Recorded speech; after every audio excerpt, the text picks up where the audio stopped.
Assalamualaikum warahmatullahi wabarakatuh. Para siswa yang berbahagia, selamat bertemu kembali dalam pembelajaran sejarah kita pada pagi hari ini. Kali ini topik kita yaitu tentang demokrasi dan penerapannya di Indonesia. Kita tahu bahwa negara kita merupakan salah satu negara yang menganut sebagai paham demokrasi. Apa itu demokrasi? Tentunya kita juga sudah tahu semuanya. Demokrasi berasal dari kata demos dan kratos yang artinya rakyat dan pemerintahan. Artinya pemerintahan dari rakyat, oleh rakyat, dan untuk rakyat. Dari mana asalnya? Untuk demokrasi itu kita semuanya sudah tahu bahwa demokrasi sudah dimulai sejak abad ke-5 sebelum Masehi di Yunani. Tetapi demokrasi yang ada di Yunani tersebut sifatnya demokrasi langsung, karena mengingat waktu itu penduduknya masih sedikit sehingga rakyat bisa langsung ikut memerintah dan ikut mengatur jalannya pemerintahan.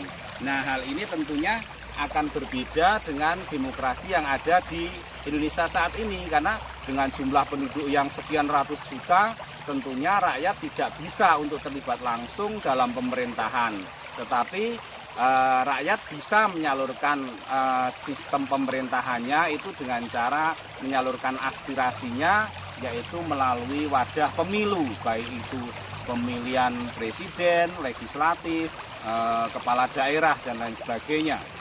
Nah, akar mulainya demokrasi itu ketika di Yunani tadi sudah Bapak bahas, terus kemudian berkembang ketika di Inggris melalui Magna Carta, terus kemudian di Prancis melalui Montesquieu, yang terutama dia melontarkan idenya adanya sistem pembagian kekuasaan. Sebelumnya kekuasaan yang dikuasai oleh raja itu sifatnya sangat absolut. Raja merupakan penentu semuanya. Nah, ketika trias politika dilontarkan oleh Montesquieu, maka itu kemudian terjadi pemisahan. Apa saja itu trias politika?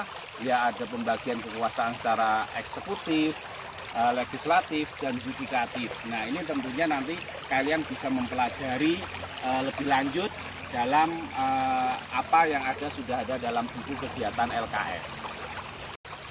Terus bagaimana tentang demokrasi yang ada di Indonesia? Nah, kita melihat Indonesia sudah menerapkan sistem demokrasi sejak awal kemerdekaan, karena sistem pemerintahannya juga berbentuk republik, sehingga otomatis demokrasi menjadi bagian dari sistem pemerintahannya.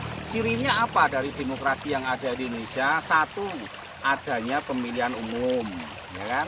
Terus yang kedua, adanya pengadilan yang bersifat bebas, tidak memihak, mementingkan kepentingan rakyat, terus kemudian adanya pemilu tadi sudah, terus kemudian adanya sistem yang mengatur tata perundang-undangan bagi warga maupun pemerintah, sehingga kekuasaan pemerintah itu menjadi kekuasaan yang dibatasi oleh adanya undang-undang. Kekuasaan pemerintah tidak mutlak, karena pemerintah selalu dalam kegiatannya diawasi atau dia menjalankan sistem pemerintahannya berdasarkan dengan adanya undang-undang. Terus peradilan berfungsi nanti untuk mengatur siapa saja, baik itu pemerintah maupun warga negara yang melanggar atau tidak sesuai dengan adanya peraturan perundang-undangan. Nah, itulah salah satu dari ciri demokrasi yang ada di Indonesia.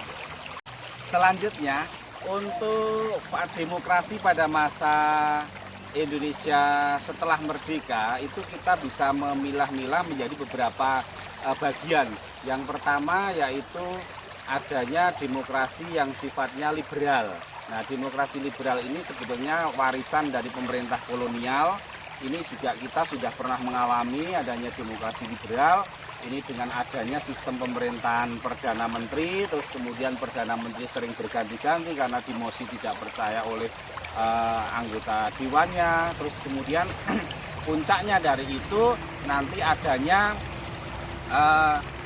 demokrasi terpimpin, yaitu ketika para anggota konstituante selama bertahun-tahun bersidang tidak bisa menghasilkan undang-undang yang baru sebagai pengganti Undang-Undang Dasar 45.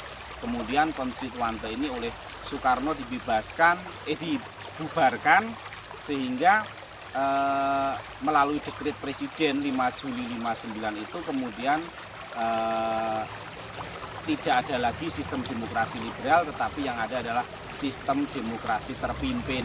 Dari sini kemudian nanti muncul penyelewengan karena termasuk adanya sistem pemerintahan yang presiden seumur hidup, kekuasaan penuh ada di tangan presiden, sehingga di situ nanti prinsip demokrasi menjadi rancu, menjadi hilang pada masa demokrasi terpimpin tersebut. Terus selanjutnya yang terakhir yaitu bagaimana sistem demokrasi yang ada di Indonesia pada masa Orde Baru. Nah, ini sangat sekali sampai sekarang masih banyak sekali perdebatan bagaimana sistem demokrasi pada masa Orde Baru. Ada yang mengatakan Orde Baru itu sangat luar biasa pemerintahannya, pembangunannya, perekonomiannya. Tetapi ada juga yang menghujat bagaimana kebobrokan sistem pemerintahan Orde Baru. Yang jelas kalau kita amati sistem pemerintahan pada masa Orde Baru ketika dipimpin oleh Soeharto selama 32 tahun kurang lebih, itu banyak sekali menyisakan masalah-masalah hak asasi manusia. Mulai dari peristiwa G30 SPKI, terus kemudian pelanggaran-pelanggaran HAM pada masa pemerintahan Soeharto, terus kemudian masalah korupsi, kolusi, nepotisme yang sangat merajalela itu menjadi semacam noda hitam pada masa pemerintahan Soeharto, sehingga dikatakan bahwa pada masa Orde Baru itu pemerintahnya syarat dengan yang namanya ketidakadilan gitu. Ya, itu seperti itulah kira-kira. Para siswa semuanya yang berbahagia, demikianlah pembelajaran sejarah kita pada pagi hari ini. Mudah-mudahan pembelajaran kita pada pagi hari ini bisa diterima dengan baik, bisa diikuti oleh seluruh siswa, terus kemudian tugas-tugasnya bisa juga diselesaikan dengan sempurna. Jadi nanti untuk tugas kalian selesaikan itu mulai hari Senin, yaitu pada pukul 10.30 sampai dengan 12. Kemudian tugas Bapak tunggu sampai dengan hari Kamis pukul 23.59. Kira-kira itu saja dulu. Terima kasih atas perhatiannya. Tetap semangat, jaga kesehatan, dan pokoknya tetap di rumah saja. Assalamualaikum warahmatullahi wabarakatuh.